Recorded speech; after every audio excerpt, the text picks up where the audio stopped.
Imagina confiarle todos tus ahorros a alguien, los ahorros de toda tu vida, tu jubilación, el futuro de tus hijos.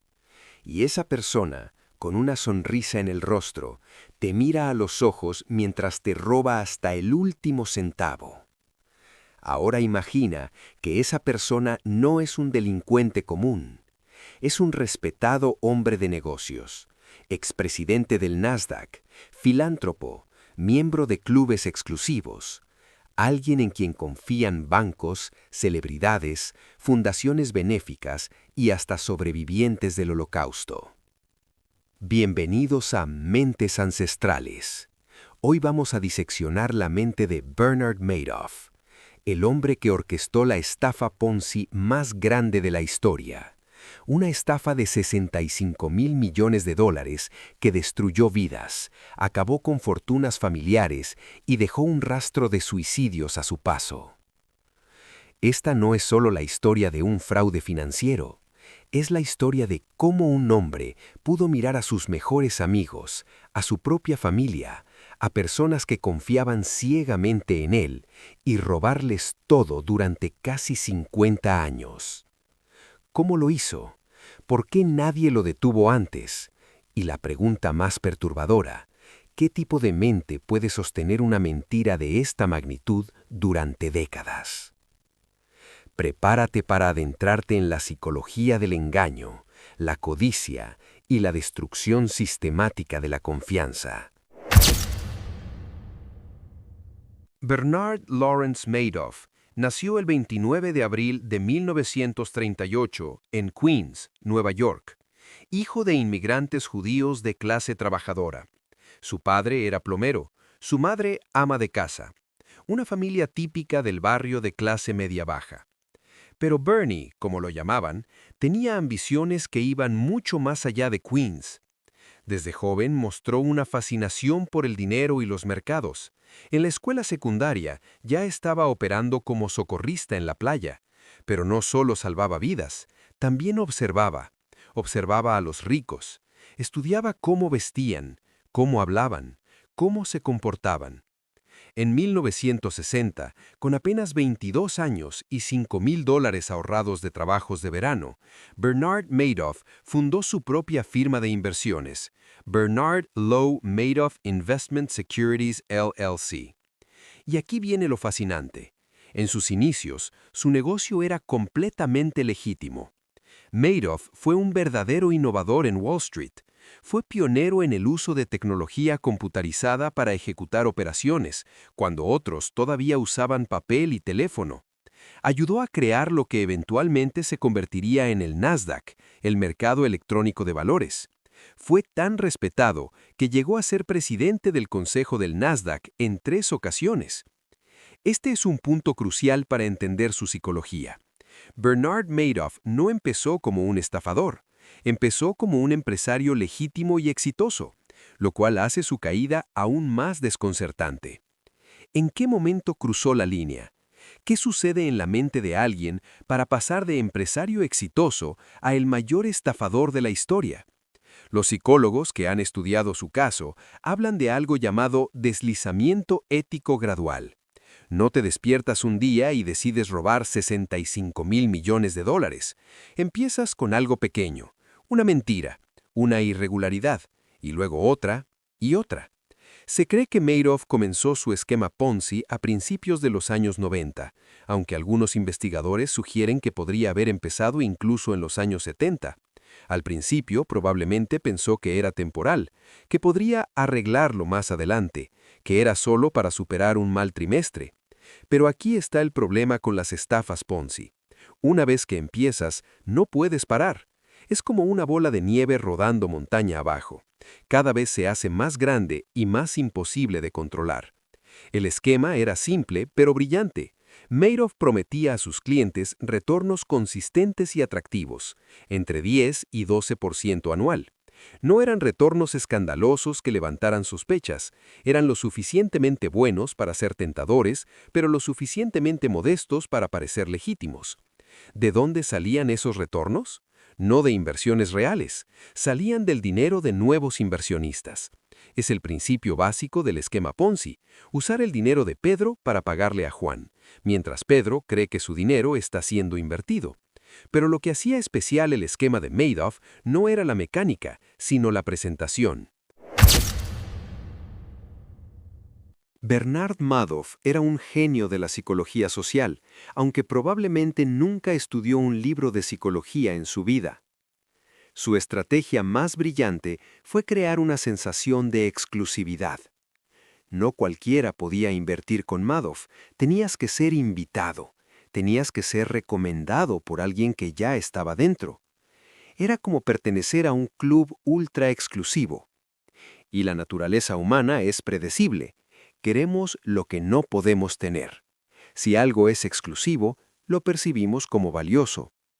Madoff rechazaba a personas activamente. No, lo siento, no estoy aceptando nuevos clientes en este momento. Esta táctica psicológica de rechazo aumentaba el deseo. Las personas rogaban, literalmente rogaban, para que les permitiera invertir su dinero con él. Operaba desde oficinas elegantes en el piso 17 del Lipstick Building en Manhattan. Todo era discreto, sofisticado, de buen gusto. Las oficinas gritaban viejo dinero y tradición. Pero había un detalle revelador. Las operaciones reales de la estafa se manejaban en el piso 19, un piso al que pocos tenían acceso. Era su cámara secreta. Ahí un pequeño equipo ejecutaba la contabilidad fraudulenta que sostenía toda la ilusión. Los estados de cuenta que enviaba a sus clientes eran obras maestras de ficción. Mostraban operaciones específicas, fechas, ganancias, pérdidas menores ocasionales para dar realismo, todo meticulosamente falsificado. Y aquí viene algo que los psicólogos encuentran fascinante. Madoff construyó su base de clientes principalmente a través de su propia comunidad judía, clubes de campo judíos, sinagogas, organizaciones benéficas judías. Incluso robó a sobrevivientes del Holocausto y a fundaciones creadas en memoria de las víctimas. Esto se llama fraude de afinidad. Es cuando un estafador explota la confianza dentro de un grupo al que pertenece. Es uno de nosotros, pensaban sus víctimas, nunca nos haría daño. Entre sus víctimas estaban el actor Kevin Bacon, el director Steven Spielberg, el magnate de bienes raíces Mortimer Zuckerman y cientos de fundaciones benéficas. Organizaciones sin fines de lucro perdieron todo. Universidades vieron evaporarse sus fondos de endotación. Pero quizás lo más retorcido es que muchas de sus víctimas más cercanas eran sus amigos de toda la vida, personas que habían confiado en él durante décadas, personas con las que jugaba golf, con las que cenaban, con las que celebraban las festividades.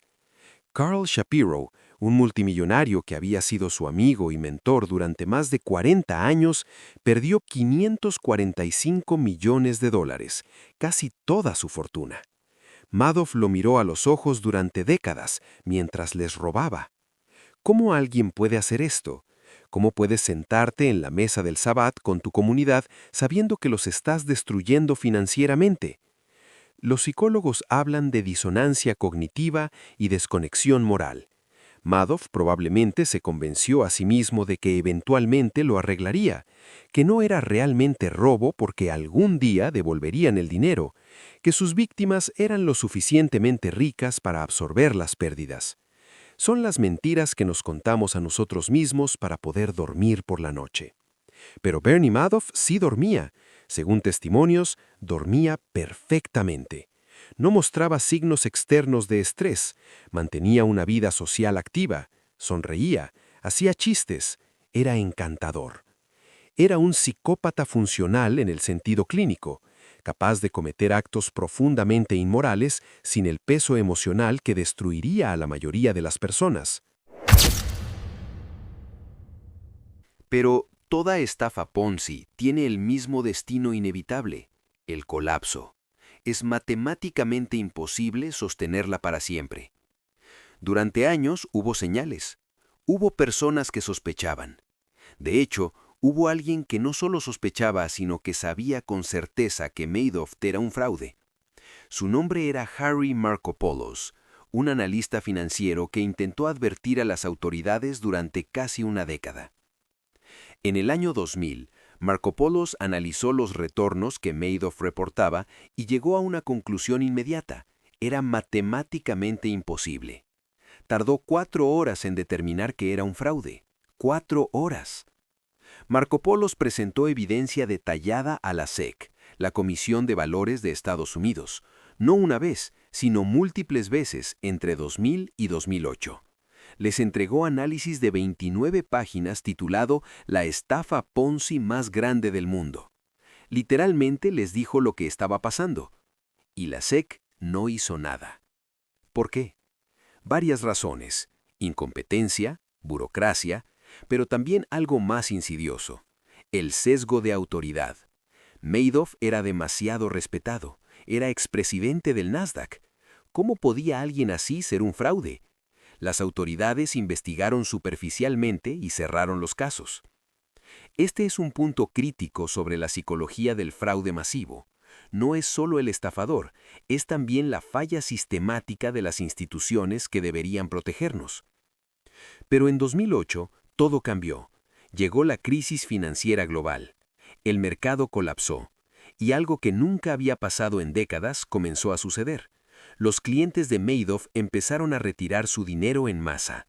Necesitaban liquidez, necesitaban efectivo para cubrir otras pérdidas. Y de repente, Madoff necesitaba devolver no millones, sino miles de millones de dólares. Y no los tenía, porque nunca los había invertido. En noviembre de 2008, clientes intentaron retirar 7.000 millones de dólares. Madoff solo tenía unos 300 millones en sus cuentas. La casa de naipes estaba a punto de colapsar. Y aquí viene uno de los momentos más perturbadores de toda la historia. El 10 de diciembre de 2008, Bernard Madoff llamó a sus 2 hijos, Mark y Andrew, que trabajaban en la firma, y les confesó. Les dijo que todo era mentira, que siempre había sido mentira, que no había inversiones, que era básicamente un gran esquema Ponzi, que estaba terminado. Imagina ese momento. Tus hijos, que han trabajado contigo durante años, descubren que toda su vida profesional ha sido construida sobre una mentira, que su apellido está manchado para siempre. Al día siguiente, los hijos de Madoff lo reportaron a las autoridades. El 11 de diciembre de 2008, agentes del FBI arrestaron a Bernard Madoff en su penthouse en Manhattan. Cuando le preguntaron si había una explicación, Madoff respondió con una calma escalofriante: no hay una explicación inocente. La magnitud de la destrucción era incomprensible. 65.000 millones de dólares en pérdidas reportadas. Miles de víctimas. Vidas completamente destruidas. Personas mayores que habían invertido sus ahorros de toda la vida se encontraron sin nada. Literalmente sin nada. Jubilados de 70 y 80 años que tuvieron que volver a trabajar. Algunos terminaron dependiendo de la asistencia social después de haber sido millonarios. Fundaciones benéficas que financiaban investigaciones médicas, educación, causas humanitarias, desaparecieron de la noche a la mañana. El daño no solo fue financiero, fue social. Proyectos que ayudaban a miles de personas simplemente dejaron de existir. Y luego estaban las tragedias personales más oscuras. Thierry Magon de la Villechette, un aristócrata francés que había invertido el dinero de su familia y amigos con Madoff, se suicidó en su oficina 2 semanas después del arresto. Se cortó las venas. Dejó una nota expresando su vergüenza por haber confiado en Madoff. William Foxton, un veterano militar británico, también se quitó la vida después de perder sus ahorros de toda la vida. Pero quizás la tragedia más dolorosa fue dentro de la propia familia Madoff. Mark Madoff, el hijo mayor de Bernie, nunca se recuperó emocionalmente. La vergüenza, el odio público, las acusaciones de haber sabido sobre el fraude, aunque nunca se probó su complicidad, El 11 de diciembre de 2010, exactamente 2 años después del arresto de su padre, Mark se ahorcó en su apartamento de Manhattan. Su hijo de 2 años dormía en la habitación contigua. Andrew Madoff, el otro hijo, desarrolló linfoma que muchos atribuyen al estrés extremo. Murió de cáncer en 2014, a los 48 años. Ruth Madoff, la esposa de Bernie, perdió todo: su estatus social, sus amigos, sus 2 hijos. Se convirtió en una paria social. La mujer que había disfrutado de una vida de lujo extremo terminó viviendo en un pequeño apartamento, evitando el contacto público. ¿Sabía Ruth sobre el fraude? Ella siempre ha mantenido que no, pero muchos, incluyendo investigadores, encuentran difícil creer que durante 50 años de matrimonio nunca sospechó nada. El 29 de junio de 2009, Bernard Madoff fue sentenciado a 150 años de prisión, el máximo posible. El juez Denny Chen dijo que el crimen era extraordinariamente malvado y que la sentencia debía reflejar tanto el alcance como la frialdad del fraude. Madoff, entonces de 71 años, murió en prisión el 14 de abril de 2021, a los 82 años. Nunca mostró verdadero remordimiento. En entrevistas posteriores, minimizaba su crimen, culpaba a otros, racionalizaba. Entonces, ¿qué aprendemos de la historia de Bernard Madoff? Primero, aprendemos sobre la psicología del estafador de alto nivel. Madoff no era un criminal común.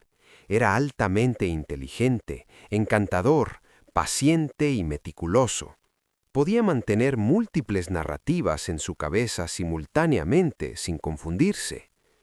Los psicólogos que lo evaluaron encontraron rasgos de personalidad narcisista y antisocial.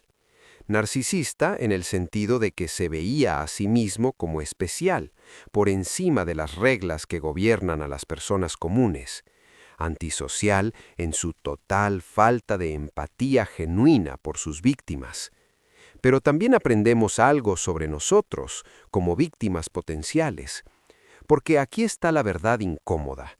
Las víctimas de Madoff no eran tontas, eran personas sofisticadas, exitosas, inteligentes. Cayeron por varios sesgos cognitivos. El sesgo de autoridad, confiamos en personas con títulos impresionantes y credenciales. La prueba social, si todos los demás están invirtiendo con él, debe ser seguro. El sesgo de confirmación, los estados de cuenta mensuales mostraban ganancias, confirmando la decisión de haber invertido. La falacia del costo hundido, cuanto más tiempo tenían invertido, más difícil era cuestionar la legitimidad, porque significaría admitir que habían sido engañados durante años. Y aprendemos sobre la falla institucional. La SEC tuvo múltiples oportunidades de detener a Madoff y no lo hizo. Este tipo de fraude masivo no puede existir sin incompetencia o complicidad de los reguladores.